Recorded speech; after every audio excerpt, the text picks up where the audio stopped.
Okay, golfers, this video is for you if you struggle with the concept of separation and transition. There's no doubt that getting this right produces a powerful downswing, but the bad news is that you need to be reasonably athletic and flexible to achieve it.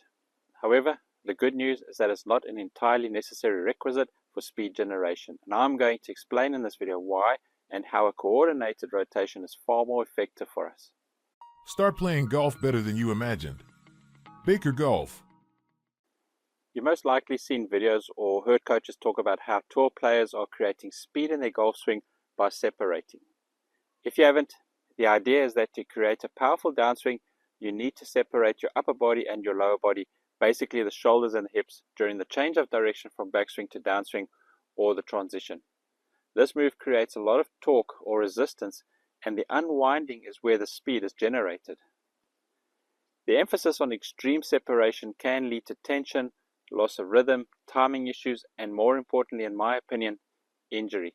This holding back the shoulders or keeping your back facing the target for as long as you can at the start of your downswing requires a good amount of athleticism, and the majority of us, including myself, lack the necessary flexibility. Here's what I want you to do. I want you to shift your focus from separation to a controlled, coordinated rotation of your body combined with a sense of hitting the ball with fast arms and hands and a slow body. It's what we call slinging.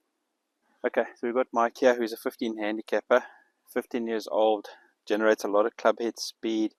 Simply by slinging the club, you'll notice that Mike really makes good use of fast arms, fast hands, and a slower body. So he gets that slinging action, all right, and that's something that I like to see. Our swing speed, usually like 25% of our swing speed is coming from our body, but 75% of our swing speed is actually coming from the arms and the hands. And a lot of golfers fall into the trap of thinking that fast body produces club head speed, but it's not that. It's actually the arms and the hands. And a good example is if you look at this iron Byron that they use to test golf equipment. So yes, I know it's a robot, I know it's a machine, but even if you look at golfers like Hideki Matsuyama, where there's a pause at the top, or Cameron Young, there's a pause at the top, it's very much a swing in the arms and the hands past the body.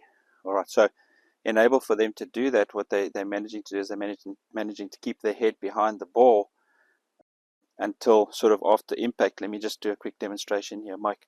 So those good players, you'll notice that they're behind it, they're staying behind it, and then well after impact, then they allow themselves to move up. Whereas a lot of golfers thinking that a fast body only gets them too much in front of the club, and of course that leads to all sorts of problems. All right, so we definitely want to be here at impact, head behind the ball, left leg heavy. There's no doubt about that. We want to have the weight this side. We don't want to be staying behind the ball like this, where we're spinning out of the shot. We need to make sure that there is weight shift. So this will enable us to get into this position here post impact, where the butt end of the grip is as far away from our stomach as possible. There's a lot of power in that. Again, if you get in front of it, this doesn't get too far away from the stomach. So slinging that club past the body, a really good exercise for you to feel this is to take the ball and put your left hand on top of the club, or your lead hand on top of the club, and holding the ball in your trail arm, in my case my right arm. I want to take this ball to the top, and then I want to throw it under, and I want the ball to land in this area here, and I want it to go towards a target. So I'm going to bounce it, and this is giving me the feeling of staying behind it and of slinging the club. You feel that there's definitely more arms. It's a fast arm action, but the body is quieter. Might come and give that a try, because this is a drill that really is showing us how to sling. So we're going to put the left hand on top, so the club is about here, and then the left hand just goes on top. Just let go. Goes on top like that. You want to just, there we go. Cool. Remember, we wanted to bounce, make sure you got enough space. We want it to bounce here and go towards the target. Try it again. Not easy in the beginning, but you will get the hang of it. The key is when you start, not to try and do it too fast, build up that speed gradually. Very good. So notice how they're staying behind it, okay, and slinging with the arms and hands. Alright, so now feel that in the actual shot. Feel that staying behind it, and then swinging the arms past the body while your head's staying behind and the weight shifting. Beautiful. Beautiful. Can't get much better than that. Right? Let's do it again. Do one more with the 8-iron, and then we want to see it with the driver.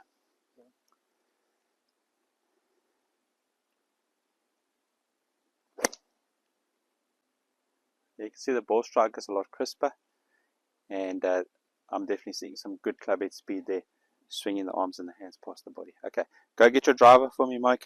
Yeah. Okay, Mike, so we pretty much want that same feeling with the driver, that feeling of swinging the arms past the body and not getting the body in front of the arms.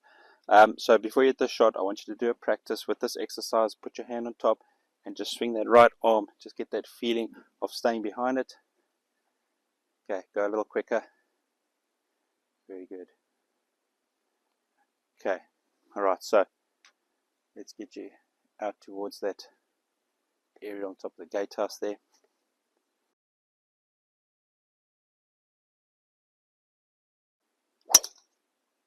Good. Many golfers believe that moving their bodies faster will result in hitting the ball farther, and this often leads to uncoordinated actions and power leaks. Whereas slinging the golf club allows you to swing your arms freely past your quieter body, creating a more dynamic and fluid motion with no stress placed on your body. Making separation between your upper and lower body a primary focus often creates more problems than it solves. The Iron Byron example shows us that a smooth rhythmic motion can produce excellent results without excessive separation. Focus instead on developing a repeatable, comfortable swing that maintains good tempo and balance. Remember, the best swing is one you can repeat consistently, not necessarily one that maximizes theoretical power generation through complex movements. I'm Owen, and I want you to start playing golf better than you imagined. If you enjoyed this video and you know it's going to help you, then please give it a like. And if you want to make sure you don't miss out on any of my future instruction and tips, then be sure to subscribe and allow for notifications. Thanks for watching.